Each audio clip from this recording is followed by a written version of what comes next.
ओम शांति। आज भगवान के महावाक्य हैं कि समय ऐसा चल रहा है कि हमें संसार के किसी आकर्षण में फंसना नहीं है, माया में फंसना नहीं है, अतीन्द्रिय सुख में रहना है। अतीन्द्रिय सुख यानी सेवन स्टार का सुख। सेवन स्टार का सुख अर्थात सुख दुख से पार की जो अवस्था है वह सेवन स्टार जीवन जी सकता है। तो आज हम बात इसी की करने वाले हैं, इसी से संबंधित हम प्रश्न उत्तर लेने वाले हैं। तो सबसे पहला हम प्रश्न ले रहे हैं मीना बहन का। मीना बहन पूछते हैं कि भाई जी, आपने कहा कि इच्छाओं का त्याग कर लो तो हम आत्मा के सत्य केंद्र में रह सकते हैं, लेकिन इच्छाएं तो अभी भी बहुत है। भगवान से मिलने की भी एक इच्छा है, हाँ, और इच्छाएं तो बहुत सारी होती है। तो बिना इच्छाओं के रहना क्या संभव है?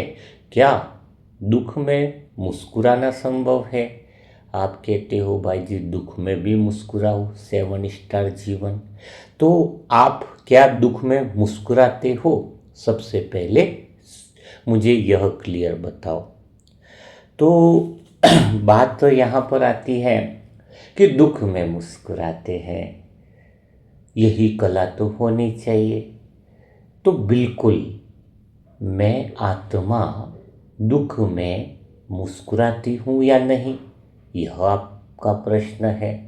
लेकिन बात यहाँ पर आती है कि मैं तो हमेशा मुस्कुराता हूँ, सदा खुश रहता हूँ, लेकिन दुख आने पर कोई भी संसार की आत्मा है, अगर उसके पास दुख आ गया है तो दुख में वह मुस्कुरा नहीं सकता है। यह गलत वाक्य लिखे गए हैं कि दुख में मुस्कुराना सीखो। हाँ, यह गलत वाक्य लिखे, कोई मैंने तो आज तक ऐसा देखा नहीं कि दुख में मुस्कुराया हो कोई। हाँ, दुख में मुस्कुराना तो बड़ा मुश्किल काम है, लेकिन फिर भी हर समय मुस्कुराना संभव है। कैसे संभव है? इसलिए संभव है कि दुख जो है वो मेरे पास आ गया तो मुस्कुराना संभव नहीं, लेकिन मेरे पास दुख है ही नहीं तो सदा मुस्कुरा सकता हो ना। अगर दुख है ही नहीं तो मुस्कुरा सकते हैं ना, दुख हो तो मुस्कुराना मुश्किल है। तो दुख है ही नहीं, अगर मैं अपने लिए लूं तो दुख है ही नहीं, क्योंकि कोई बात को मैं दुख समझता ही नहीं हूं। ये तो अपनी समझ का खेल है ना। सुख और दुख दोनों में समान रहना, अर्थात दुख को भी सुख की तरह समझ रहे हैं, सुख भी दुख का पता है कि यह तो यही चीज है। तो जैसे जहाज डूबता नहीं है पानी के अंदर, हाँ, इस दुख के भव सागर में, समुद्र में सब जब जहाज जाता है, जहाज डूबता कब है? जब पानी अंदर चला जाता है। पानी जहाज पूरे समुद्र में कितना भी घूमे नहीं डूबेगा, लेकिन पानी जहाज के अंदर गया तो डूबना तय है। तो दुख जो अब हम अंदर ले लेते हैं तो मुस्कुराना संभव नहीं है। तो यहाँ पर यही बात सिखाई जाती है सेवन स्टार जीवन की। हमारा जो सत्य सेवन स्टार यानी आत्मा के 7 गुण से बना हुआ सत्यता का जीवन, हम सत्य स्थिति पर हैं, जहां पर हमें समझ मिलती है कि हमारी स्थिति जो है वो सुख दुख से पार की है, सुख दुख से पार की है, मान अपमान से पार की है। हम न तो सुख में आकर्षित होते हैं, न दुख हमें कोई फर्क पड़ सकता है। सारे सवालों का जवाब है सत्य का केंद्र, सेवन स्टार। उस केंद्र पर हमें मौजूद रहना है, उस केंद्र का ज्ञान हो, उस केंद्र की अगर हमें समझ है तो दुख दुख लगे ही नहीं। अगर दुख दुख लग रहा है तो उसमें तो मुस्कुराना संभव नहीं, पानी अंदर घुस चुका है, जहाज का डूबना तय है। अब दूसरा प्रश्न आपने पूछा इच्छाएं न हो। तो इच्छाएं न हो इसका अर्थ ये नहीं बोला कि इच्छा न हो, सुख की इच्छा न हो, न दुख की कोई कामना है, न दुख से डर हो। इच्छा हो, बहुत सुंदर इच्छा हो जो हमारे लिए आवश्यक है। सत्य पर पहुंचने की इच्छा, सत्य को जानने की इच्छा, तो इच्छाएं जो हैं वो कौन सी होनी चाहिए, उसकी समझ होनी चाहिए। आप जो इच्छा कर रहे हो वह इच्छा बाद में दुख का कारण बनती है। कोई इच्छा कर दी आपने, लेकिन समस्या तो इस बात की है कि वो इच्छा पूरी होने पर भी वह इच्छा आपको दुख देने वाली है। 3 मंजिल का मकान बन जाए, इच्छा करी, तो वो इच्छा भी करी, इच्छा पूरी हुई, लेकिन खुशी तो अंदर से ही मिलाती है ना, आत्मा से। लेकिन वो इच्छा पूरी होने के बाद भी दुख मिलने वाला है। समस्या तो इस बात की है ना, अभी मैं इच्छा क्यों नहीं कर रहा हूं। अगर मेरे अंदर वो बात ली जाए, मैं इच्छा इसलिए नहीं कर रहा हूं क्योंकि कोई इच्छा करी, तो उसको अगर वो इच्छा पूरी हो गई, तो उस इच्छा पूरी होने के बाद भी मुझे तो दुख ही मिलने वाला है, क्योंकि वो इच्छा ही बाद में पूरी होने पर दुख का कारण है। तभी तो बता ना, बेटे की शादी हो, भाई का ये हो, उसका ये हो, 1 करोड़ बैलेंस हो, ये जितनी भी इच्छाएं हैं कर भी ली, पूरी भी हो गई, तो और ज्यादा उन इच्छाएं के पूरी होने पर भी तो दुख ही आने वाला है। समझो। तो मीना बहन, आप यहाँ तक समझ गए होंगे बात को। तो हम इसी को अब जो है वो आगे का प्रश्न लेते हैं, दूसरे की ओर प्रश्न आएंगे जिससे और बातें समझ में आती जाएंगी। एक बहन है, इंदौर के हैं, समर्पित बहन है, इंदौर के हैं, बहुत बड़े पद पर बहन है, जिनके अंडर में बहुत सारे सेंटर है। तो वो बहन कहते हैं कि भाई जी, अगर हमें भगवान से प्रेम करना ही है, इतने साल से हम लोग ज्ञान चल रहे, समझ चल रहे, तो हमारे ग्रुप में सभी आत्माएं जो मुरली मंथन सुनते हैं उनका प्रश्न है कि कुछ ऐसी विधि तो बताओ, ऐसी चीज तो बताओ जो आपने कल सच्चे प्रेम की बात कही, वो सच्चा प्रेम हमारे अंदर आ जाए, वो प्रेम हमारे अंदर पैदा हो जाए, वो प्रेम हमारे भगवान से हमें मिलाने का काम करे। आपने कहा सारी इच्छाएं हैं तो प्रेम हो न सके, तो हमारी इच्छाएं समाप्त तो हो जाए, ऐसी कुछ विधि बताओ। ये तो हम भी समझते हैं कि इच्छा मात्र अविद्या है, लेकिन इच्छाएं खत्म कैसे हो, समाप्त कैसे हो, कोई ऐसा विधि तो बताओ। बहुत अच्छा है। बहुत सारी स्मिता बहन, सारे ग्रुप ने लिखा है, स्मिता बहन, हेमा बहन, ये भाविश भाई, तो पूरे ग्रुप उनका संगठन मुरली मंथन सुन रहा है, तो उनका प्रश्न है। अब आप बोल रहे हो कि इच्छाएं खत्म हो और भगवान से प्रेम पैदा हो जाए, तो इच्छाओं को समाप्त कैसे किया जाए।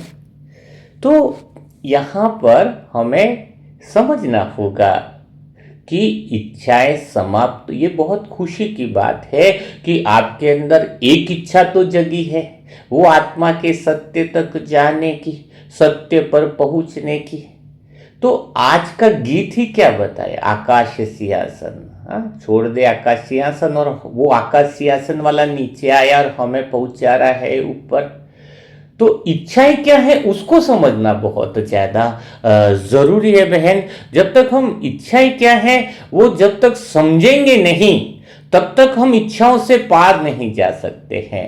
इच्छाएं छोड़नी नहीं है, इच्छाओं को समझ गए कि ये इच्छाएं मेरे लिए सही है या गलत है। अगर आपने इस बात को समझ लिया तो इच्छाएं आपकी छूट जाएंगी, आप भगवान के घर, भगवान के प्रेम में स्वतः ही डूब जाओगे। मैं आत्मा वही अनुभव के आधार पर आपके वो बातें शेयर कर रही हूँ कि मुझे भगवान से प्रेम कैसे हुआ, मैंने वो इच्छाएं कैसे छोड़ी, मुझे ऐसे अंदर क्या फीलिंग आई जो इच्छाएं स्वतः छूट गई, इतना भगवान के प्रेम में डूबना कैसे संभव हुआ। हाँ, तो चलो हम बात करते हैं। तो देखो, कहा गया है ना कि नहिरवा हमका ना भावे, साई की नगरी परम अति सुंदरी, जहां कोई आवे न जावे। इस लाइन का कितना अर्थ है। आज बाबा ने भी गीत गाया और पुरानी बातें, आज बाबा ने कहा कि पुरानी बातें बहुत संदेश देती है। तो नहिरवा हमका न भावे, साई की नगरी परम अति सुंदरी, जहां कोई आवे न जावे। तो जब आप इस बात को समझते हो इसमें बात तो कैसे है, एक युक्ति पर लागू हुई है कि कोई बहन है, पति का घर छोड़कर मायके आ गई।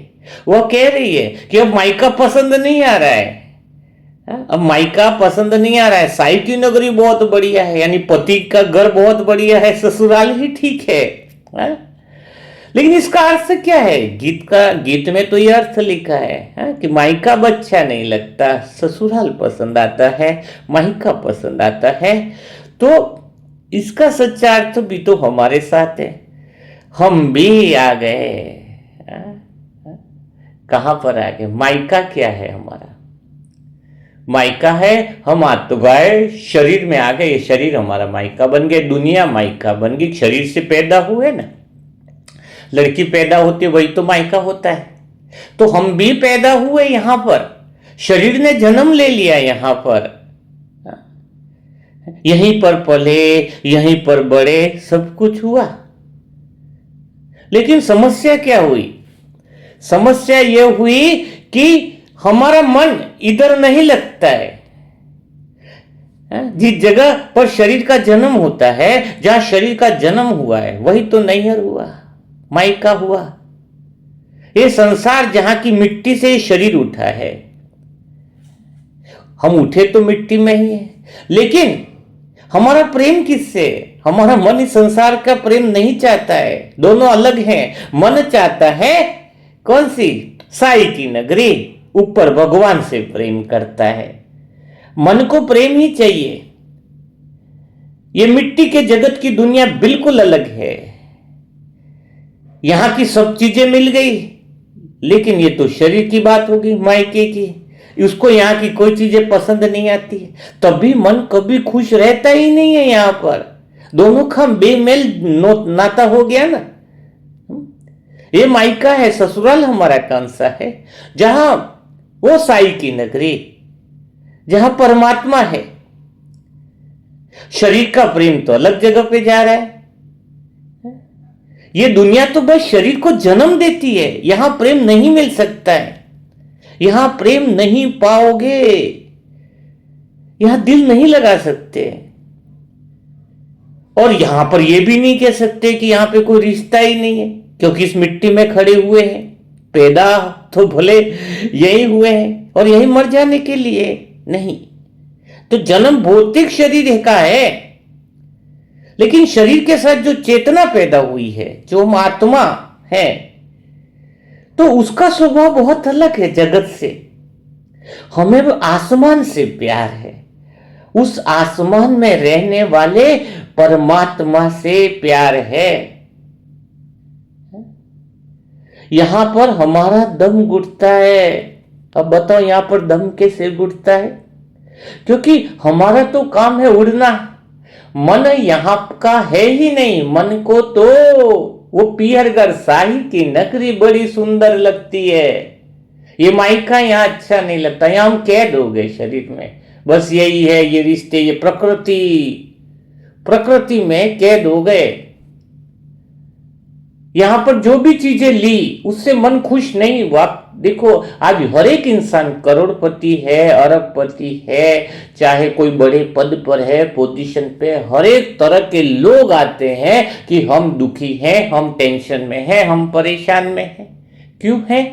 क्योंकि मन है वो दुखी हो गया, क्योंकि ये जो शरीर रूपी जो मायका है, जहां हम पैदा हुए, तो यहां का कुछ है नहीं। मन को ये चीजें न भावे, जबरदस्ती हम कहते हैं कि यह चीजें बहुत अच्छी है, यहां से हम दिल निकाल लें, या कितना भी भाग रहे हैं, लेकिन मन सुखी नहीं है, भौतिक मटेरियल है। तो यहां पर इंसान क्या कामना कर रहा है? जो तुम्हारी इच्छाएं हैं वो कौन सी है? मिट्टी वाली इच्छाएं। तुम्हारा लक्ष्य क्या है? यहां कोई प्रेम का लक्ष्य थोड़ी है, सच्चे प्रेम को पाना। यहां पर तो मन प्रेमहीन हो गया है। कोई कहता है क्या? कोई बोलता है डॉक्टर बनना, कोई बोलता है लखपति बनना, कोई कहता है कि मुझे भगवान का प्रेम चाहिए, साई की नगरी जाना है। कोई कहता है? क्यों नहीं कहता है? क्योंकि वो भटक गया, उसको पता ही नहीं है कि उसके मन को प्रेम चाहिए, ये साधन नहीं चाहिए। और लक्ष्य क्या बना दिया यहां पर सभी लोगों ने, हाँ? कि जगत ही हमें भाता है। तो जो जगत भाता है, संसार अच्छा लगता है, वो अपने आप को धोखा दे रहा है, दिलासा दे रहा है। कहते रहते हैं बढ़िया है, दुनिया मेरी बढ़िया है, सब अच्छा चल रहा है, सब बहुत अच्छा है। लेकिन कुछ लोग होते हैं जो स्वीकार कर लेते हैं अंदर से कि नहीं भाई, मामला ठीक नहीं है, अच्छा तो इस दुनिया में किसी को भी नहीं लग सकता है, क्योंकि हम इस जगत के हैं ही नहीं। हम जिसके लिए पैदा हुए हैं, ये जगत वह जगह हो सकती है हम जिससे पैदा हुए, पर यह वह जगह नहीं जिसके लिए हम पैदा हुए हैं। यहां मन नहीं लग सकता, मन कुछ और मांगता है, लगातार कुछ और मांगता है। दुनिया क्या दे पाएगी? अधिक से अधिक करोड़ रुपया दे देगी, कपड़ा दे देगी, पद दे देगी, प्रतिष्ठा दे देगी। एक शरीर दूसरे शरीर को मिल जाए, जिसको हम रिश्ते नाते बोल देते हैं। शरीर से कुछ विचार, कुछ भावनाएं उठ जाएंगी। पर यह सब तो देह की बातें, मायके की बातें हैं। यहां मन नहीं लग सकता, क्योंकि यहां पर जो बातें हैं वो एक लिमिटेड है। यहां पर मन देखो ना, हम खुद से नाराज क्यों हैं? कई लोग कहते हैं कि खुद से प्यार करो, स्वयं से प्यार करो। दुनिया की चाहते रख कर कभी भी कोई इंसान स्वयं से प्यार कर ही नहीं सकता, कभी नहीं। मैं खुद सोचता था कि लोग अपने आप से प्यार करो, अपने आप से बातें करो। इस शरीर के साथ हमारा संबंध कुछ अलग सा हो गया। इच्छाएं हमारी दुनिया की पाने की, ये पद मिल जाए, सम्मान मिले, ये मिले, वो मिले। और मन को ये चीजें पसंद नहीं है। मन का जो सत्य स्वभाव है, उसका स्वभाव है कि मुझे मायके की नगरी अच्छी नहीं लगती, मुझे तो जाना है साई की नगरी। ये डगर जिस पर चल रहा हूं वो डगर मेरी नहीं, जिस घर में रह रहा हूं वो घर मेरा नहीं। मन की पुकार तो वही है। अब हो गया कोई घर में बताए कि पति पत्नी अलग अलग चलेंगे तो प्रेम कैसा रहेगा? तो मन और शरीर का जो जोड़ा है, ठीक है, संसार में पैदा हुए, सब कुछ यही जन्म लिया, सब ये बांध देते हैं और इच्छाएं यहां की कर रहे हैं। तो पहला काम ये है, भगवान से तो मिलना हो जाएगा। आपने पूछा भगवान के प्रेम में डूब जाना है, डूबना तो बात की बात है। पहले ये तो पता चले कि यहां पर जो हम मन लगाकर बैठे हैं, जबरदस्ती का, किसी भी इंसान को अगर वो ईमानदारी से कह दे कि वो खुश है अंदर से, अगर वो साइलेंस में आ जाए, क्यों साइलेंस में क्यों नहीं बैठते लोग? शांति में सेंटर में आकर बैठा है कि 2 घंटा बैठ जाओ, भागेंगे। क्यों भागेंगे? क्योंकि शांति में बैठने पर मन कहता है नहीं है ये दुनिया अच्छी, नहीं लगता है यहां मन, नहीं है सच्चे रिश्ते, नहीं है सच्चा प्रेम। ले जाओ मुझे उस साई की नगरी, उस परम नगरी में ले जाओ जहां पर मन को सुकून है। बताओ, इसलिए साइलेंस में नहीं बैठते हैं वो। साइलेंस में बैठा हो तो प्रश्न पूछे। कोई इंसान देखा है ना, जितनी संसार की ज्यादा इच्छाएं, जितने ज्यादा पाप कर्म है, उसको बैठा हो खाट पर, बैठेगा ही नहीं। 2000 रुपया गलत रीति से कमाया, आया घर में बैठा हो, नहीं बैठेगा जब तक वो 2000 उड़ा नहीं दे। गलत इच्छाएं भी कर दी है, गलत कामनाएं। तो पहले ये तो सोचे कि हमारी जो इच्छा है वो शरीर की है और ये नगरी मन को नहीं भाती है। अब ये मायका अच्छा न लगे, पहले अंदर से ये स्वभाव अपने आप को पहचानो। कुछ भी इच्छा नहीं होनी चाहिए कि मैं यहां से जाके दुनिया की कोई बातें सीख लूं। दुनिया की बातें तो दुखी देने वाली है। सीखनी है तो ये बातें सीखनी है कि मैं भगवान तेरी साई की नगरी पहुंचू कैसे, क्योंकि वो तो आकाश में ऊपर बैठा हुआ, हम फंस गए इधर शरीर में। इसलिए गुरु चाहिए। क्यों बताया गुरु की बात, महिमा क्यों बताई?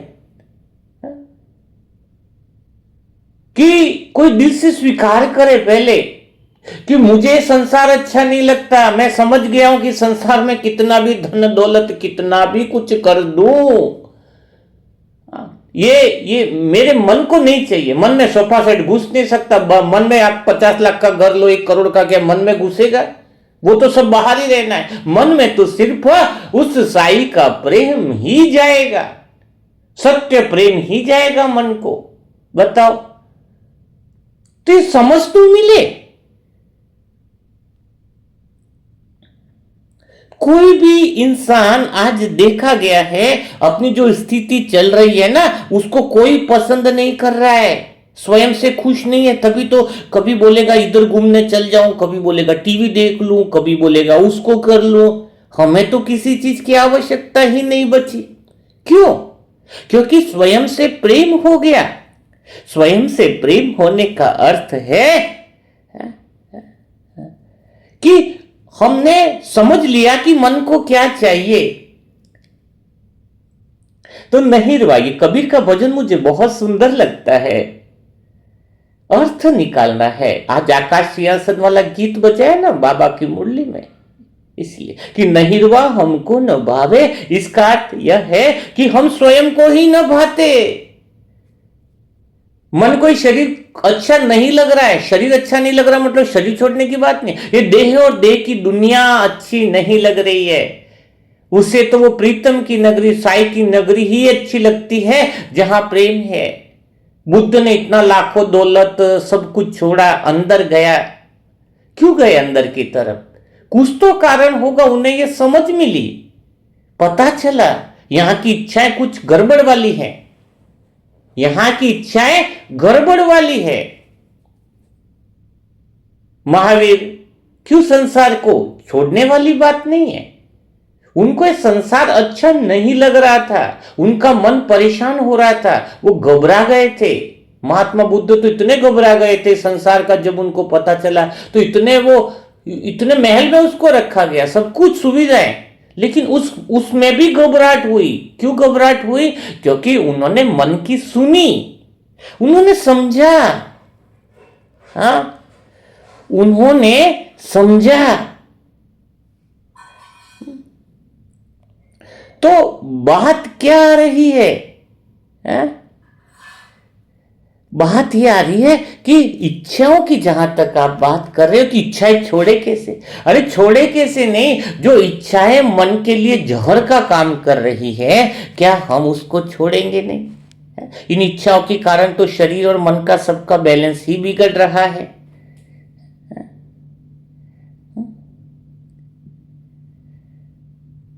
तो मन की सामग्री कुछ अलग है।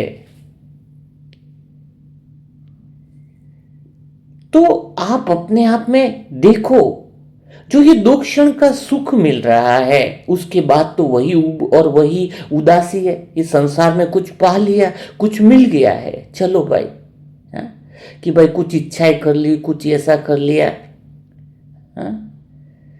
लेकिन इसके बाद क्या होता है? वही उदासी आ जाती है। कुछ भी आप देख लो, कोई बड़े पद पे पहुंच गया, कुछ भी हो गया, तो वो उसको थोड़े टाइम के बाद उसी से उबा, घूम भी लोगे 2-4 दिन तो घूमने पर कहेंगे कि घर चलो, अभी घर कब पहुंचे, और घर वाले कहेंगे कि घूमने कब चले। मन सोचता है अभी इधर नहीं, अब उधर अच्छा होगा, उधर जाओ तो बोलेंगे इधर जाओ। मन जो नहीं है वहीं पर भगाता है, जो है उसमें खुश नहीं रहता है। मन क्यों नहीं रहता है? क्योंकि उसको वो भाता ही नहीं है। आपने देखा होगा ना, थोड़ी देर बैठे तो सोचेंगे पड़ोसी में चले जाओ, पड़ोसी के वहां जाओगे तो फिर सोचेंगे कि घर आ जाओ। घर वाले घूमने जाना चाहते हो, जो घूम रहे हैं वो जल्दी से सोचते हैं कि घर कैसे पहुंचे। तो मन एक जगह बैठने नहीं दे रहा है, मन की गलती नहीं है, मन को सही जगह बैठाया ही नहीं है। मन फंस चुका है शरीर की कैद में, शरीर की सीमाओं में, शरीर की इच्छा में। लेकिन जो इस बात को समझ गया है, उसके लिए समस्या क्या है? जिसने मान लिया है कि उसको तो आकाश पार होना है, ये धरती पर तमाम बंधनों में जो उसे बांध दिया है, भूल की वजह क्या है? कि हम जहां पैदा हुए वहीं के हो गए, वही तो भूल है हम पूरी जिंदगी भर करते हैं। हम सोचते हैं कि जो भौतिक अस्तित्व है, देह का अस्तित्व है वो हमारी उच्चतम कामना या उच्चतम इच्छा करने का है कि यहां पर ही हम बड़ा पद पाले, बड़ी चीजें पाले, ये रिश्ते नातों में ये कर ले। लेकिन अपने आप में देखोगे तो क्या मिलेगा तुम्हें? सिर्फ मिट्टी दिखाई देती है। इसका अर्थ ये नहीं है कि आपको देह की मिट्टी ही चाहिए, नहीं है? आंखें जो हैं चीजों को देख रही है, कपड़े देख रही है, शरीर देख रही है, खाल देख रही है, एक्सरे में तो हड्डी सब भी आ जाती है, लेकिन भीतर में जानना मन को क्या चाहिए। इसलिए उच्चतम इच्छा यहां पर सिखाई जाती है। पैसा गलत है ये भी नहीं बोला जाता है, और पैसा अच्छा है वो भी नहीं बोला जाता है। यहां पर बोला जाता है पैसे का उपयोग सही हो। पैसा रास्ता है, मंजिल नहीं है। मंजिल है मन का प्रेम को पाना, साई की नगरी, उस परमात्मा से प्रेम, वही अपनी सच्ची नगरी है। तो पैसा गलत नहीं है, पैसा रास्ता है, लेकिन पैसे को मंजिल मत समझो। यहां पे लोग पैसे को मंजिल समझ लिया है। भाई चलो 2 पैसा है तो हम शांति से खाना खा रहे हैं, एक छत के नीचे बैठे हैं। एक छत के नीचे हम बैठे हैं जिससे हम भगवान को याद कर सके। यह है पैसे का सदुपयोग। नहीं तो कई लोग भागते रहते हैं, उनके पास खाना पीना वो सब व्यवस्था नहीं है। तो तीसरी सोच हो, तीसरी समझ आती है यहां पर। और जो तीसरी समझ आती है ना, तो यहां की चीजों को महत्व नहीं देता है, क्योंकि यहां की चीजें पाकर संतुष्टि मिलती ही नहीं है। सबसे बड़ी बात यह नहीं है कि इच्छा की बात है। आपने जो इच्छाएं करी है, ये मिल जाए वो मिल जाए, तो पहली बात तो दिशा ही गलत है। बात यहां पर हो रही है कि जो तुम इच्छाएं पैदा कर रहे हो, वो इच्छा ही तो गलत है ना, क्योंकि उस इच्छाओं को पाकर तुम दुखी हो रहे कि मुझे ये नहीं मिला। कोई कहता मैं इंजीनियर नहीं बना, हम कहते इंजीनियर नहीं बना तो तू अगले प्रयास में कर, इंजीनियर बन जाएगा, अब तो तुझे बनना। हम ये नहीं सिखाते।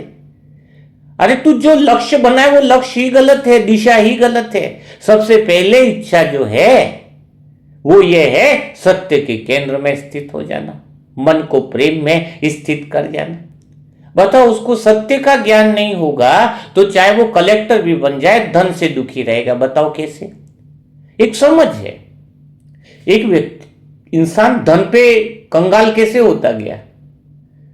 जैसे बस में बैठे, बस वाला टिकट लेने आने से पहले हम भूल गए कि भाई चलो बस में उतर जाए, कोई दिक्कत नहीं है, टिकट तो हमारे तो 10 रुपये बच गए।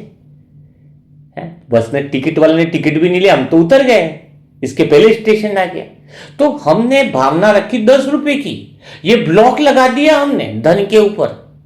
अब आगे आने वाले समय में क्या होगा, 10 रुपए की जगह 10 लाख का भी वो ब्लॉक लगेगा, 10,000 का ब्लॉक लगेगा। तो हमने जीवन में कितने सारे ऐसे ब्लॉक लगा दिए। किसी का 1 रुपया भी लेना गलत तरीके से कितना बड़ा ब्लॉक है। भावना देखो, तो जो संसार की इच्छाएं रखता है वो गलत किए बिना रह नहीं सकता है, लेकिन जो सत्य के केंद्र में पहुंच गया है, जो भगवान के प्रेम में डूबा हुआ है, उसके पास धन की भी बरसात है। दादिया वाले सबका देखो शुरुआत में बड़ा दिक्कत, उसके बाद उनके पास क्या धनों की कमी है। हजारों लोग सेवा करने के लिए तैयार थी, कदम तो रखें। बोले दादी ने कहा कि मैं थोड़ी चल के नहीं आ सकती, थोड़ा शरीर, बोले हेलीकॉप्टर भेज देते हैं। बताओ क्यों ऐसा है? क्योंकि जिसके पास सत्य है उससे जो प्रेम की बौछार निकलती है, उस प्रेम की एक बूंद को पाने के लिए इंसान तरस रहा है इस दुनिया में, कि एक बार उसके प्रेम की बूंद की बरसात मिल जाए, उसकी आंखों की दृष्टि मिल जाए, तो हमें जीवन में वो सुख और आनंद मिल जाए। मन वो ढूंढ रहा है ना, मन को तो वही बात चाहिए। तो जब हमें समझ में आता है कि कोई इंसान परेशानी क्यों झेल रहा है, दुख क्यों आ रहा है। कोई लोग इंसान सोचता है कि मेरे को दुख इसलिए कि मैं दुनिया के कंपटीशन में आगे नहीं बढ़ रहा हूं, दुनिया जैसी मैंने पढ़ाई नहीं करी। वो जीवन में निराश होता है, कुंठा होता है, बेचैनी होता है, दुख होता है। लेकिन दुखी तो आप हमेशा रहने वाले हो जब तक आपकी दिशा सही नहीं होगी। आपकी दिशा ही गलत है। उस दिशा, गलत दिशा में कितना भी तेज दौड़ लो, दिन रात मेहनत कर लो, वो खुशी, वो आनंद नहीं मिल पाता है। तभी तो बड़े बड़े लोग भी वापस क्यों अध्यात्म की तरफ आए। अध्यात्म मतलब काम नहीं करना नहीं है, काम और अच्छे तरीके से होता है। बताए ना, 7 स्टार जीवन है, सुख शांति, तो जीवन सहज हो जाए, सरल हो जाए, सफल हो जाए, सार्थक हो जाए, सुंदर बन जाए। इसका अर्थ क्या है? जब मन अधरजुल में होता है तो शरीर में भी बीमारी आती है।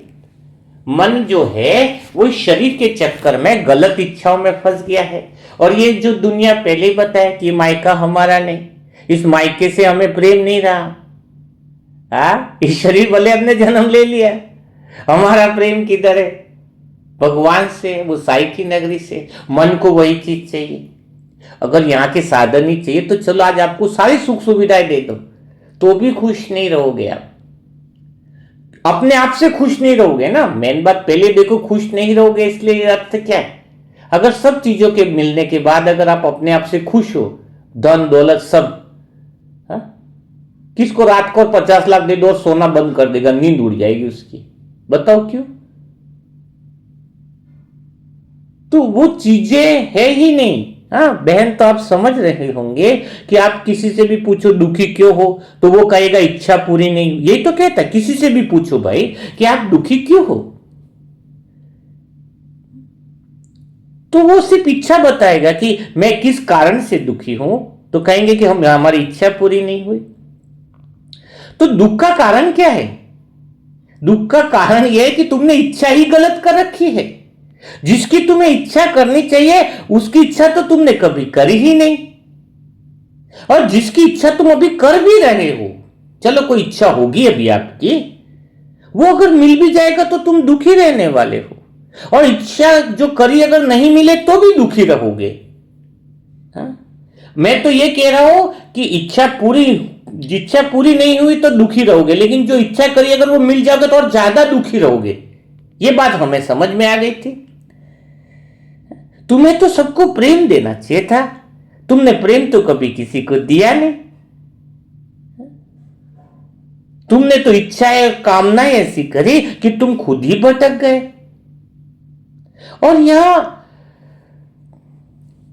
तो हमें वो नगरी क्यों अच्छी लगती है? साई की नगरी परम अति सुंदर, जहां कोई आवे न जावे। तो हमारा मन ऐसी जगह की कामना कर रहा है जहां मन को, जहां यहां आवागमन का खेल रुक जाए। सच्चा विश्राम का है, सच्चा मौन का है, सच्चा साइलेंस का है, सच्चा। कोई लोग कहते हैं हम घंटों योग कर ले तो साइलेंस मिल जाएगा। अरे घंटे तो छोड़ो, 50 घंटे बैठ जाओ, योग में साइलेंस नहीं मिलेगा। दिशा कौन सी है तुम्हारे योग में? जब ये समझ में आ जाए कि मुझे उस नगरी में जाना है, मन को ये बात समझा दें कि जहां कोई आवे न जावे, अर्थात हमें मन को कहीं ले ही नहीं जाना है। मन भाग क्यों रहा है? इच्छा कर रहे हो तो भाग रहा है ना मन। मौन क्यों नहीं हो रहा है? कोई कहता है ऐसा कुछ करो जो मन परमात्मा में लग जाए। कोई ऐसा करो परमात्मा में लग जाए, तो तुम परमात्मा में लगाना इसलिए चाहते हो कि घर 10 बिल्डिंग का बन जाए। बताओ कौन सा योग लगेगा? इसलिए बताया ना प्रेम की कीमत, इसका ये हो जाए वो हो जाए। तुम देह की इच्छा करके बैठे हो, देह की कामनाओं की इच्छा करके बैठे हो और कह रहे हो कि भगवान से योग लग जाए। आप भगवान से योग लगाना क्यों चाहते हो? जब देह की दुनिया, ये मायका अच्छा न लगे, तब तुम योग लगाओ तो तुम्हें भगवान का प्रेम अनुभव हो। अभी मैं अपनी बात करूं, मैं घंटों घंटों बैठता हूं अंदर। क्यों बैठ पाता हूं? बहन ने पूछा ना कि आपकी, क्योंकि मुझे समझ में आया कि मन और शरीर का मेल समझ में आया कि दुनिया जो है वो मेरे काम की नहीं है, मैं गलत जगह फंस गया हूं। जब ये समझ में आए, मैं शरीर की कैद में फंस गया हूं, अब मुझे उड़ना है। पहले ये तो निर्णय हो, फिर योग कैसे लगेंगे वो तो बहुत अच्छे से समझ में आ जाएगा कि मुझे उड़ना है।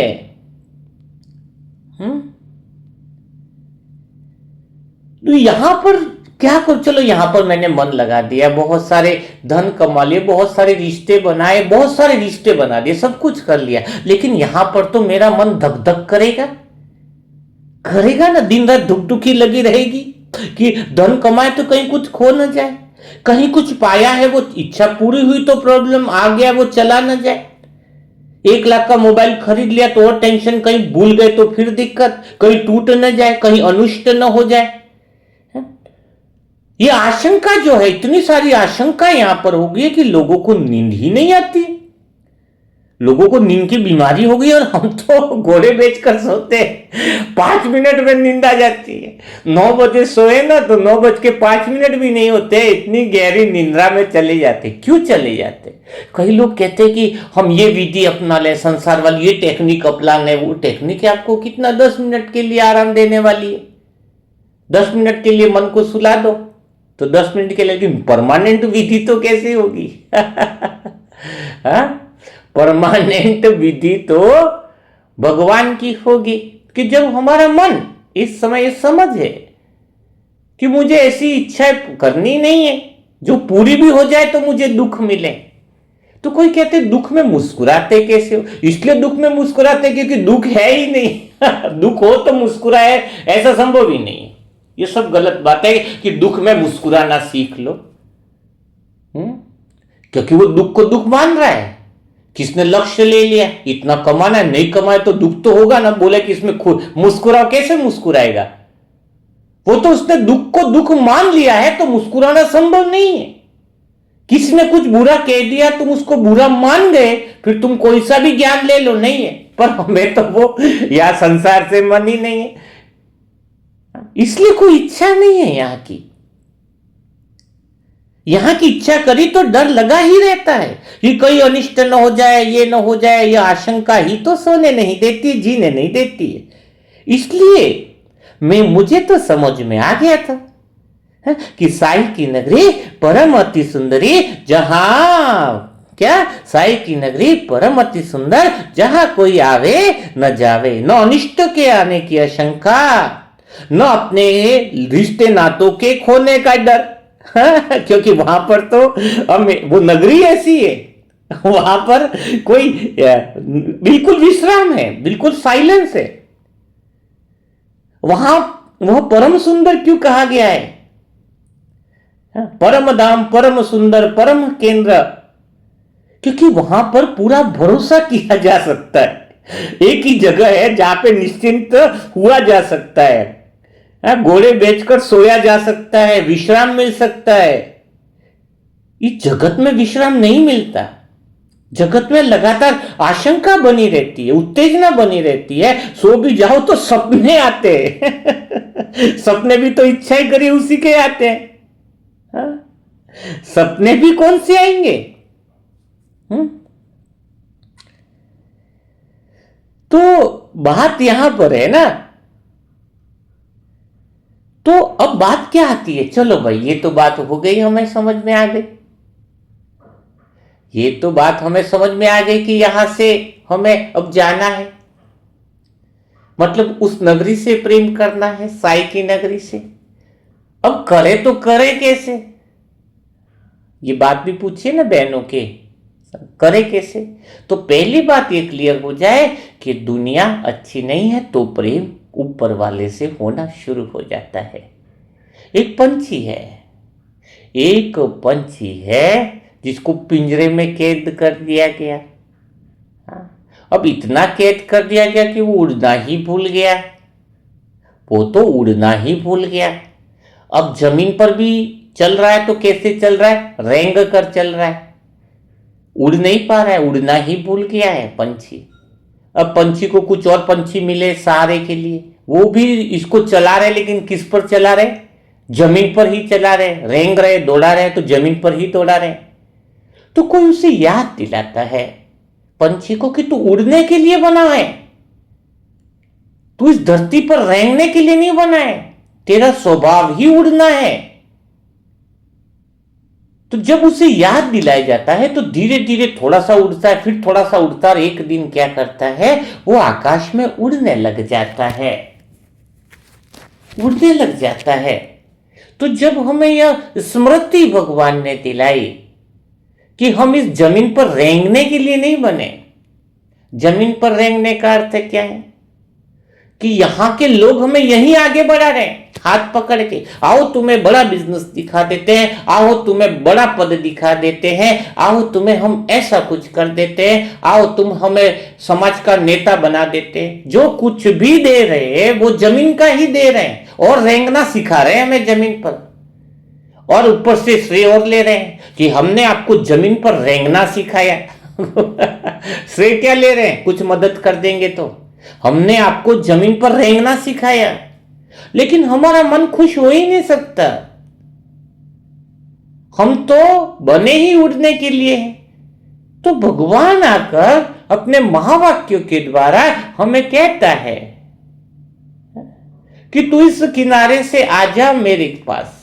वो पुकारता है, तू आजा मेरी शरण में, यहां पर सुख ही सुख है, आनंद ही आनंद है, यहां कोई भय नहीं, कहीं अकाले मृत्यु नहीं। जो भगवान की शरण में चला जाए वो काल के पंजे से भी दूर हो जाता है। यहाँ के लोग तो अनायासी मर रहे, पता ही नहीं है, कल तक जिंदा था, आज खबर आई कि मर गए। क्यों अकाल मृत्यु क्यों हो रही है? क्योंकि यहां की इच्छाएं करके यहीं पर फंसा पड़ा है, भगवान की शरण ही नहीं लिए। जिसने भगवान की शरण ले ले उसका शरीर के साथ भी मेल हो जाता है, सुंदरता आ जाती है। बताओ, तो भगवान हमें इस महावाक्यों के द्वारा उड़ना सिखा रहा है। अब उड़ने के लिए पंख चाहिए, तो पंख कौन से हैं? पंख है प्रेम और विश्वास के पंख। पंख कौन से हैं? पंख कौन से हैं कि पंख हैं प्रेम और विश्वास के।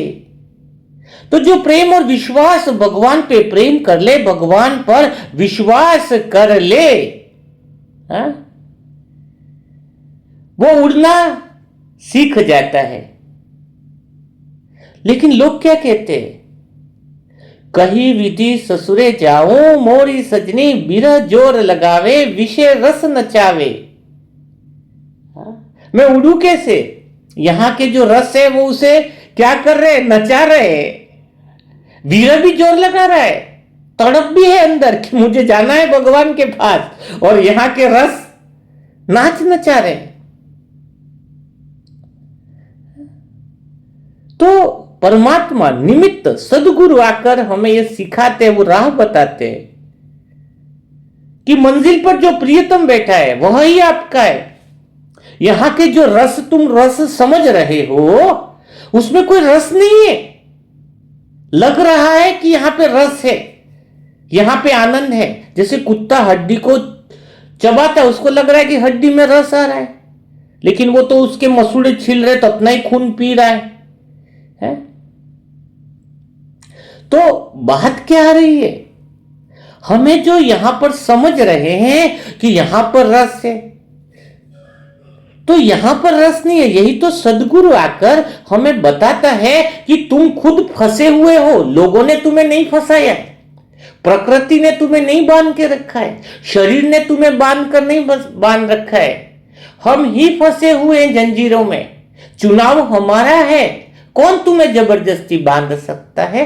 देखो, अगर मैंने चुनाव कर लिया, मुझे तो कोई नहीं रोक पाया कि मुझे भगवान से प्रेम हो गया तो मैं तो चल दिया उस दिशा में। आप बोलोगे खंबे को पकड़ के कि खंबे ने आपको पकड़ रखा है, खंबे ने थोड़ी आपको पकड़ रखा है, आपने खंबे को पकड़ रखा है, दुनिया को आपने पकड़ रखा है, और कहते हो कि मुझे उड़ने नहीं देते। जिम्मेदारी तो अपने ऊपर लेनी चाहिए, चुनाव तो आपको करना है, दूसरे पर क्यों डालते हैं? तो बात यही है कि भगवान वो सतगुरु बनकर हमें उड़ना सिखाते हैं, उस प्रियतम से मिलने सिखाते हैं। लेकिन बात क्या हो रही है, आज सारा इंसान भाग रहा है शरीर में, ये दुख मिटाने के लिए भाग रहे। शरीर की प्रॉब्लम है, धन दौलत संबंध, ये सब में भाग रहे हैं, लेकिन ये तन की तपन है। इससे दुख मिटाने के लिए जितना भागोगे दुख और बढ़ रहा है। ये तन की तपन बुझेगी नहीं, बड़ी सूक्ष्म बात है। बहुत गहरा इशारा दे रहा हूं। तुम कितना इतने साल से भागे, क्या हुआ? तो अब जरूरत है मन की तपन को बुझाने की। तन की तपन की बातें तुम जितनी भी करते हो, उसके लिए जो भी आप जो प्लानिंग और इच्छाएं करते हो वो और उलझा देती है। तो अब मन की तपन, मन को वो सुकून मिले। तो अभी जो मन में तुम कहते हो ना, मन की भावना उठ रही है, उधर जाना, ये करना, मन की नहीं है, वो तुम्हारे देह की है। तो यह समझना होगा कि अब यह समय आ चुका है कि कौन सा समय आ चुका है? एक ही समय आ चुका है कि बहुत कह सकते हैं कि दुनिया की स्थिति इसलिए क्यों कहेगी कि मेंटल हॉस्पिटल बन गए। क्यों बोल रहे हैं मेंटल हॉस्पिटल बन गई है? वो इसलिए कहा जा रहा है मेंटल हॉस्पिटल, क्योंकि मन जो है इस संसार में रह करके, संसार की रिश्तों में दुख पा पा करके, रिश्तों में धोखा पा पा करके मन पागल हो गया है। मन कहना चाह रहा है कि अब जाऊं तो जाऊं कहाँ, कोई ऐसी जगह बता दो जहां पर मुझे सुकून मिले।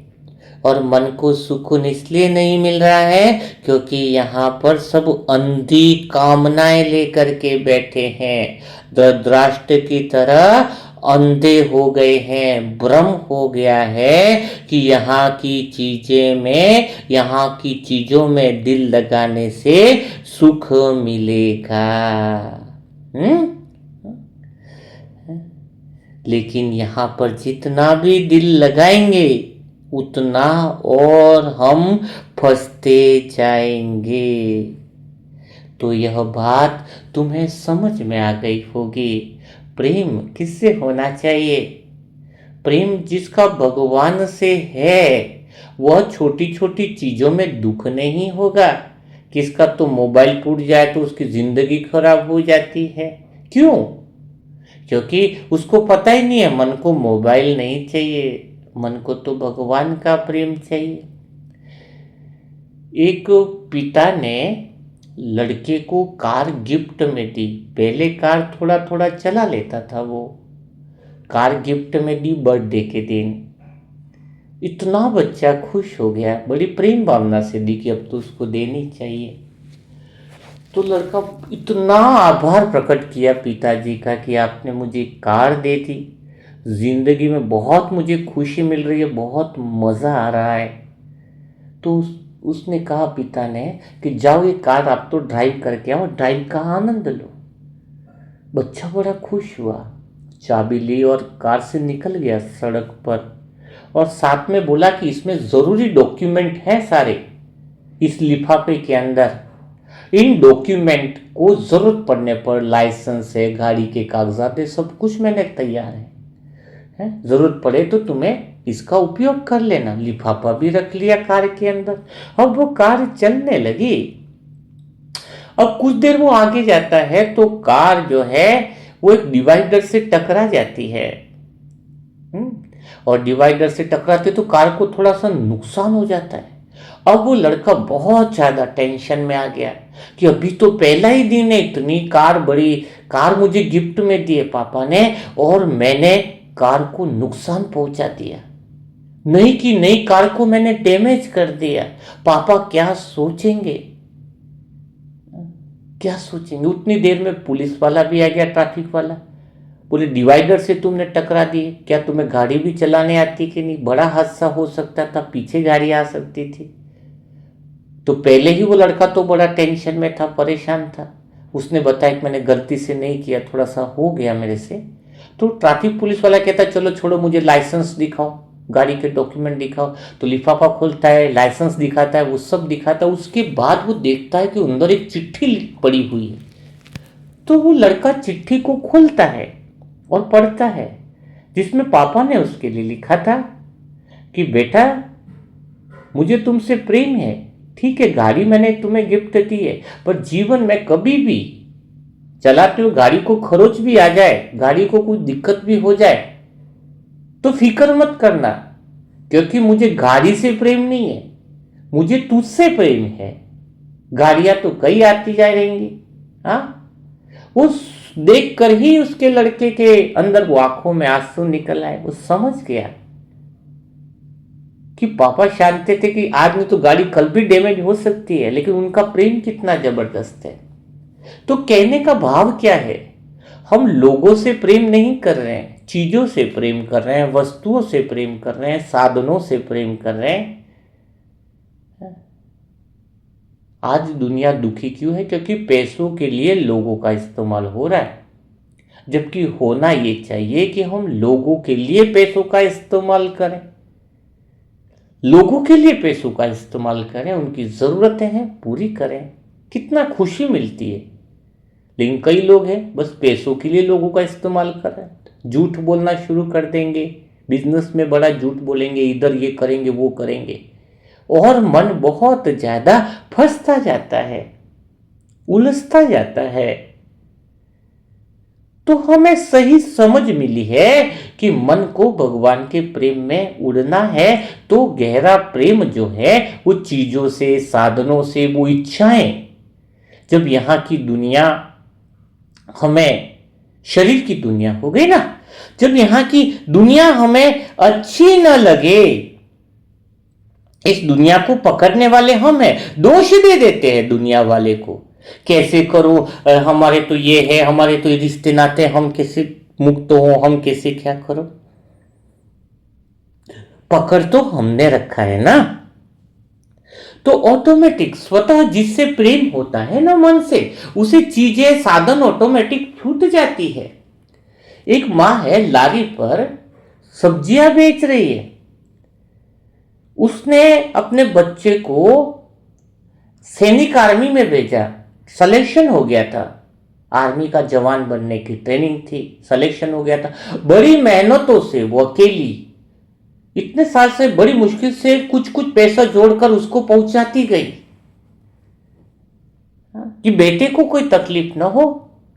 लारी पे सब्जियां बेचती, और बच्चा कई साल हो गए ट्रेनिंग में गया हुआ, उस समय मोबाइल भी नहीं, कुछ नहीं। अब वो सब्जियां बेचते हुए बाथरूम जाना थक गए। अब बाथरूम भी जाए तो उसको टेंशन कि कहीं थोड़ा पैसे का गल्ला है, कोई लेकर नहीं चला जाए, कोई सब्जी में से कोई सब्जी उठा के ना चला जाए। कोई 5 रुपया कम दे रहा है, सामने आया सब्जी का 2 रुपया कम है उसके पास, तो 2 रुपया भी कम लेने को तैयार नहीं, बोले पैसा पूरा दो, मेरे पैसे के बिना काम नहीं चलेगा ना, मैं 2 रुपया कम नहीं लूंगी। लो बताओ, इसके पास में पड़ोसी वाला वो भी देख रहा है और वो ग्राहक भी देख रहा है कि 2 रुपये के लिए भी इतनी ध्यान रखे कि 2 रुपया भी कम लेने को तैयार नहीं। देखो बाथरूम भी जाने को तैयार नहीं कि कहीं कोई चुरा ना ले जाए, सोचिए थोड़ा लेट चले जाएंगे, पहले सब्जियां तो बेच लो, लारी पे लगाइए। तभी अचानक एक खबर आती है उसके पास कि तुम्हारा बेटा आ गया है, ट्रेनिंग पूरी करके स्टेशन पे है, हमने देखा है उसको। और जैसे ही ये बात सुनती है वो बुजुर्ग माता, क्योंकि इतने साल से इंतजार कर रही थी, वो ऐसी भागती है घर की तरफ। स्टेशन पे आए तो घर पे पहुंचेगा, घर उसका दूर। वो भागती है प्रेम के आंसू लेकर, आंखों में वो प्रेम के गहरे आंसू, बस उसकी सीमा नहीं है खुशी की। अब वो लारी भी वहीं छोड़ दी है, जो छोटी सी थैली थी पैसों की उसमें से भी सिक्के गिरते जा रहे हैं, लेकिन वो बस भागती जा रही है। अरे मेरा बेटा आ गया है, बंद करके आ गया, ट्रेनिंग पूरी हो गई, जो भी मिले बोलती जा रही है, बस भागती जा रही है, दौड़ती जा रही है, कि ठोकर भी लगे तो भी गिरती पड़ती भागती जा रही कि जल्दी से मैं घर पर पहुंचू, उसको एक बार देख तो लो, कितने साल हो गए। तो वो घर पर पहुंचती। तो बात यहां पर आती है प्रेम की। जो कुछ समय पहले लारी छोड़ने को तैयार नहीं थी, जो कुछ समय पहले किसी का 2 रुपया छोड़ने को तैयार नहीं थी, लेकिन जैसे ही उसका बच्चा आ रहा है, खबर मिल गई कि वो आ चुका है, जिसको कई साल से वो इंतजार कर रही थी, अपनी पूरी मेहनत श्वासोश्वास उसके लिए लगाई रही थी, वो ही आ रहा है, तो उसके आगे देखो चीजें सब गौण हो गई ना। तो प्रेम के आगे सब कुछ गौण हो जाता है। प्रेम के आगे ये सब चीजें क्या हो जाती है? गौण हो जाती है। कोई मूल्य नहीं रहा उसका, साधनों का। तो इसलिए कहा गया कि जब हमें इच्छाएं छोड़ने की जब आप बात कर रहे हो, इसका अर्थ है कि मन जब भगवान के प्रेम में लग जाए तो ये साधन हमारे लिए जीरो हो जाते हैं। दान पुण्य क्यों बोला जाता है करने के लिए? द्वापर युग से दान पुण्य बताते हैं ना। वो दान पुण्य इसलिए नहीं कहा जाता कि तुम बहुत अच्छे पुण्य कर्म जमा कर लोगे। दान पुण्य इसलिए कहा जाता है, करा जाता है कि ताकि तुम पैसे की पकड़ को ढीला कर पाओ।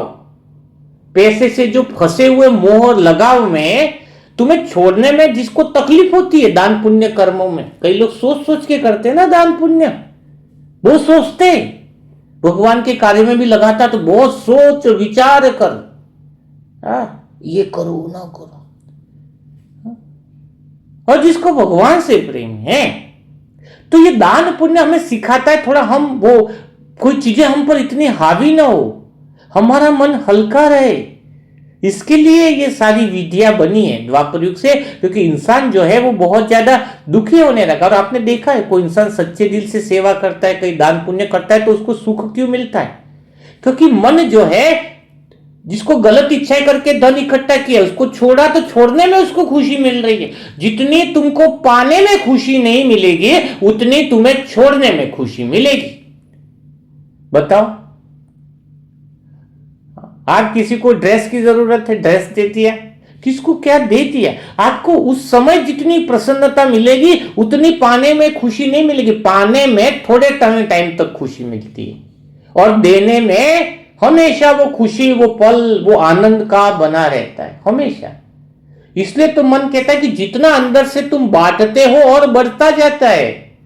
ये एक ऐसे खजाने हैं भगवान ने हमें दिए हैं जहां हम प्रेम बांटते रहे, शांति बांटते रहे, आनंद बांटते रहे। तो ये खजाने हमें दिए हैं भगवान ने बांटने के लिए।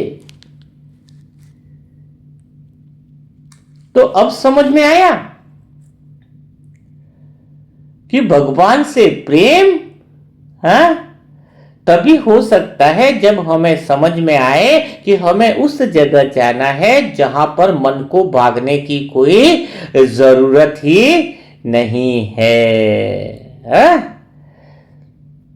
तो अब इस प्रश्न का उत्तर आप लोगों को मिल गया होगा और ये भी मिल गया होगा कि मुझे भगवान से प्रेम कैसे हुआ, क्योंकि मुझे इच्छा ही कोई बची नहीं है। और इच्छा इसलिए नहीं बची क्योंकि इच्छाएं मुझे दुख देने वाली है, ये बातें मुझे समझ में आ गई है। कोई सूक्ष्म भी इच्छा नहीं है। कोई इच्छा पैदा हो तो चिंतन करो कि ये इच्छा क्यों उठी है। ये इच्छा पूरी भी हो गई तो अगले 5 साल बाद वो इच्छा मुझे क्या दुख देने वाली है कि सुख देने वाली है, देखो जरा। और कोई बात का दुख है तो पूछो दुख का कारण क्या है, तो इच्छा करी इसलिए तो दुख का कारण है। इच्छा क्यों करी यह बात भी तो पता लगाओ। कोई इंसान 10 कारण बता देगा अपने दुख के कि मेरा ये कारण है, ये दुख का है, वो दुख का है, लेकिन कोई भी ये नहीं बताएगा कि मैंने गलत इच्छा करी इसलिए दुखी हूं। जिस दिन ये बात समझ में आ जाए कि गलत इच्छा करी इसके कारण से मैं दुखी हूं, तो जीवन में प्रेम जो है वो आगे बढ़ने लगता है। चलो एक भाई का और प्रश्न हम ले लेते हैं, दिनेश भाई का। दिनेश भाई पूछते हैं खान पान का कि मेरी एक ऐसी सिचुएशन है कि मुझे घर पे खाना पड़ता है, कई बार खुद बना लेता हूँ, लेकिन घर में ऐसा माहौल है कि नहीं खाऊं तो बहुत बड़ी प्रॉब्लम्स भी हो जाती है, तो मैं खाऊं या नहीं खाऊं भाई जी? तो कहीं पाप तो नहीं लग जाएगा मैंने इनके हाथ का खाना खा लिया तो दिनेश भाई ऐसा कुछ भी नहीं है। पाप और पुण्य की परिभाषा ही नहीं समझे। पाप और पुण्य एक ही बात है, जहां जिस समय जिस चीज की आवश्यकता है वो पुण्य कर्म ही है। वो हो सकता है वही कर्म 1 साल बाद पाप देखा जाए, लेकिन जिस समय जो आवश्यकता है वो कर्म ही पुण्य कर्म है।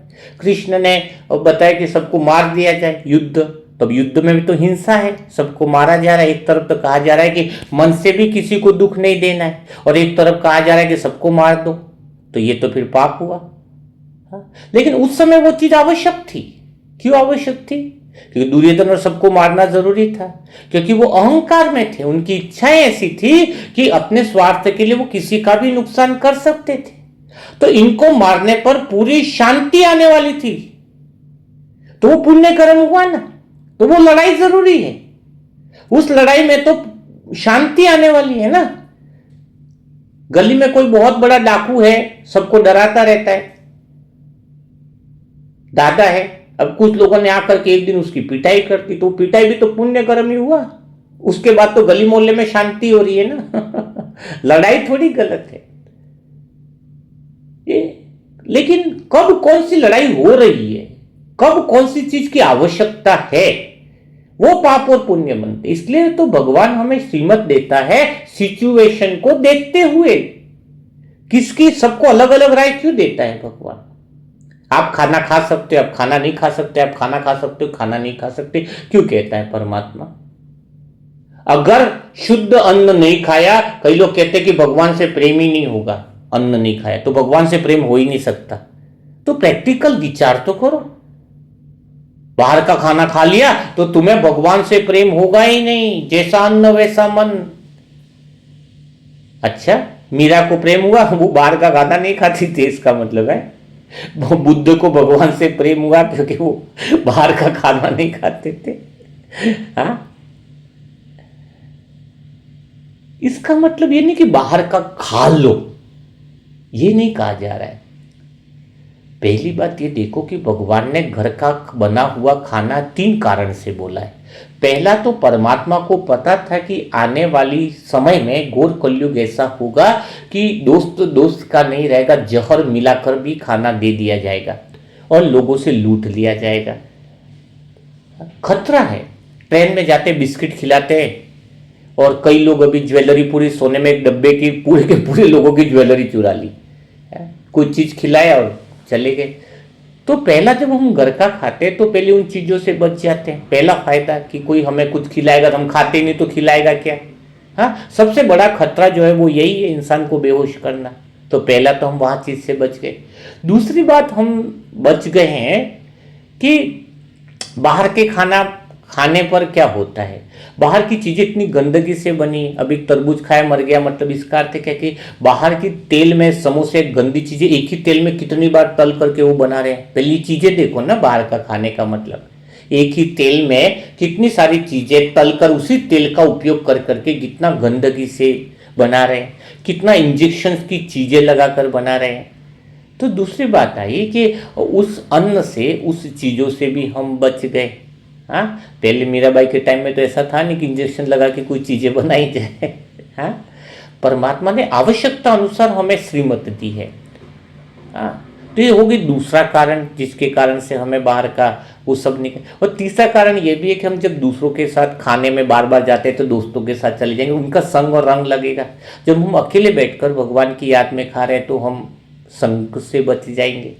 और मेन बात यह है कि अगर इमरजेंसी आई है, तुम भाभी का हाथ का या घर में किसी के हाथ का खा रहे हो तो खाने में इतना प्रॉब्लम्स नहीं है। बस तुम्हारा मन जो है वो भगवान की याद और वो भावना में देख कर वो वाइब्रेशन दो। तुम जब खाना बन रहा तो भी कोशिश करो, ये भी करो। हाँ, तो ये सबसे बड़ी बात है। कोई बोलेगा पवित्र हाथों से, तो कौन से बी के भाई है जो पवित्र ही बन गए? कौन से ऐसे कई सारे आत्माएं हैं जो विकार तो बहुत उत्पन्न हो रहे बीके भाइयों में। समझना बड़ी बहुत बहुत गहरी बात है। बहुत गहरी बात है, जो इसको समझ जाए उसकी जिंदगी बदल जाए। कहते हैं तो बात यह है कि अगर तुम्हें बहुत मुश्किलात आ रही है तो तुम खा सकते हो। हाँ, बहुत परेशानी तो आवश्यकता के अनुसार भगवान ने तुम्हें श्रीमत दी है, लेकिन तुम बहुत पाप के भागी हो जाओगे, इतना कोई बड़ी बात नहीं। तुम्हारी भावना क्या है? तुम रोज ही खा रहे हो, अगर तुम्हारे पास सुविधाएं नहीं है, तुम्हारे पास कुछ तकलीफ है, तो बात अलग है। मजबूरी आ रही है तो फिर पाप नहीं चढ़ेगा भगवान का भावना देखकर, क्योंकि भावना से ही मन का प्रेम होता है। एक बात हमेशा ध्यान रखो, पता है सबसे बड़ी प्रॉब्लम क्या है? 4 विद्वान एक साथ नहीं रह पाते। 4 विद्वान, बीके भाई बहनों की बात बताओ, 4 विद्वान इकट्ठे नहीं रह पाते। 4 गंजेड़ी, 4 नशेड़ी एक साथ रह जाएंगे, सुबह भी थोड़ा झगड़ा करेंगे, शाम को मिल जाएंगे, इकट्ठे मिलेंगे, अरे पता चला ये तो 4 दारू वाले अभी तो दोपहर में झगड़ा कर रहे थे, शाम को दोपहर में झगड़ा ऐसा लगेगा कि पूछो ही मत, और शाम को वहीं पर मिल जाएंगे। वो इकट्ठे रहेंगे, उनकी एकता अलग मिलेगी, लेकिन 4 विद्वान को तुम रख लो। एक बार एक घर पे 2 जन आए, संत आए, तो पहला संत था, तब तो दूसरा संत नहाने गया, तो उस संत को, वो भी विद्वान, वो पहले संत को बोले कि वो साथ में आए, वो भी बहुत विद्वान लग रहा है। वो बोले कहां विद्वान है, बस मैं तो ले आया उसको, वो तो घोड़ा है, घोड़ा, वो कहां का विद्वान, बस ले आया, मैं चल रहा था अकेले से, भले 2 से 1 के भले 2, ठीक है। उसको लगा घर के कोई, यार मैं तो इसको विद्वान समझ रहा था, वो तो ऐसे निकला। जब वो नहाने गया तो दूसरा जब बाहर आया तो उसको पूछा कि तुम्हारे साथ में आए तो बड़ा विद्वान दिख रहा है। अरे कहाँ का विद्वान, गाय है वो तो गाय, मैं तो अपने साथ चला तो उसको ले आए। अब वो कंफ्यूजन में तो दोनों को विद्वान समझ रहा था, दोनों को बैठाए, एक को घास दी, एक को भूसा दिया खाने के लिए। बोले घास क्यों दे रहे हो, ये क्या भोजन है? बोले तुम्हारे 2 साथी ने तो बोला ये तो गाय है, और इसने बोला ये तो घोड़ा है, तो और क्या दूं तुम्हें? हाँ, तो इसलिए कहा गया है बीके भाई बहनों में, जितनी भगवान कहता है एक मत, लेकिन सबसे ज्यादा ये 4 योगी आत्माओं को बैठा दो ना, बड़े बड़े निमित्त आत्माओं को एक कमरे में बीके भाइयों को एक दूसरे से ज्यादा प्रॉब्लम। वो उसका ज्ञान सुनाएगा तो नहीं सुनेगा, वो उसका नहीं, वो तेरा मेरे पे आ जाते बताओ कि क्या है ये। और 4 नशेड़ी, 4 गांजा पीने वाले, वो इकट्ठे रह लेंगे। तो इसकी बहुत गहरी राज है। कारण क्या है? मैंपन जिसको है, अहंकार, ज्ञान का जिसको अहंकार है। एक तो ज्ञान का अहंकार होना, अहंकार का ज्ञान होना, नम्र चित्त न होना, सत्य का केंद्र न होना, कहीं ना कहीं मान सम्मान की इच्छा। ज्ञानी को सबसे बड़ी चीज की प्रॉब्लम है, मान सम्मान चाहिए। ये ज्ञानी का सबसे बड़ा वीक पॉइंट है, और वह वीक पॉइंट ही उसको डुबा देता है। थोड़ा सा ज्ञान हो गया, थोड़ी सी समझ होगी, तो उसे बस सम्मान चाहिए। और कैसे ज्ञानी आत्मा को सम्मान चाहिए? जो खाली मुख से बोलते हैं, इंफॉर्मेशन ली, अनुभव नहीं किया है, ऐसे लोगों को सम्मान ज्यादा चाहिए। जिसने जानकारियां ली है, इधर इधर से क्लासों में सुन के, उधर से वीडियो सुन के, उधर से सुन के, और वो दूसरे को बोलने लगता है, तो उसको तो क्रेडिट चाहिए कि भाई मैंने इतनी अच्छी बात आपको बताई। और जिसने सूचना को अनुभव में उतार दिया है, जीवन में सच बोलना है, दुख नहीं देना है, या अनुभव के आधार पर जब वो बोलता है, उसको सम्मान की आवश्यकता नहीं होती है। तो बात यही कही जा रही है कि आप ज्ञान को अनुभव बनाओ, और फिर अनुभव के बोल लोगों के साथ शेयर करो, प्रैक्टिकल लाइफ में उतारो कि ऐसा करने से क्या होता है। तो आप समझ गए होंगे सारी बातें, ठीक है? तो आज का मुरली मंथन कैसा लगा वो जरूर आप शेयर कीजिएगा। और अपनी आत्मा की यात्रा पे वीडियो सेक्शन शुरू हो गया है, कल कुछ वीडियो अपलोड हुए हैं, धीरे धीरे बहुत लॉन्ग वीडियो अपलोड होंगे, शायद लाइव अमृत वेला भी उस पर हम शुरू करने का पूरा प्रोग्राम बना रहे हैं। उस पर सारी मेडिटेशन कमेंट्रियाँ, जो भगवान से हम बात कैसे करें, है ना, वो सारी जो चीजें हैं वो वहां पर आपको आत्मा की यात्रा की ऐप जो है उस लिंक पर क्लिक करो, डाउनलोड करो, तो वहां पर सारे वीडियो आपको मिलना शुरू हो जाएंगे। तो उस ऐप का जो लिंक है वो डिस्क्रिप्शन बॉक्स में भी दिया गया है, और पहला जो कमेंट बॉक्स में पहला जो भाग है, सेक्शन है, उस पर भी दिया गया है। तो उसको डाउनलोड करें, और वहां पर ऐसे वीडियो मिलेंगे जिससे हम भगवान के प्रेम की नगरी में डूब सकेंगे। उस जगह हम जा पाएंगे जहां पर मन का आना जाना नहीं है, जहां विश्राम है, जहां आनंद है, जहां परम आनंद है। योग का सही अर्थ वहां पर बताया जाएगा आपको। योग में ये नहीं कहा जाता ये चाहिए वो चाहिए ये चाहिए, तो योग में तो आपको मन को भगाने की विधियां थोड़ी चाहिए योग में है? ये चाहिए वो चीज करते क्या कि मन को भगाओ बाबा, और ये वाली बात, ये योग थोड़ी है। योग का अर्थ है कि भगवान तू ले ले मुझे अपनी शरण में, कि मन को बहुत दौड़ा दिया इन संसार में, शरीर के चक्कर में, अब मेरे मन को वो विश्राम दे दे, मन को जो है वो गहरा सुकून दे दे। वह गहरा योग प्रैक्टिकल में हम वहां पर शुरू करेंगे। तो कल फिर हम मुलाकात करेंगे ऐसे दिल छू जाने वाले नए मूल्य मंथन के साथ, नई बातों के साथ। तब तक के लिए सभी भाई बहनों को ओम शांति, ओम शांति, ओम शांति।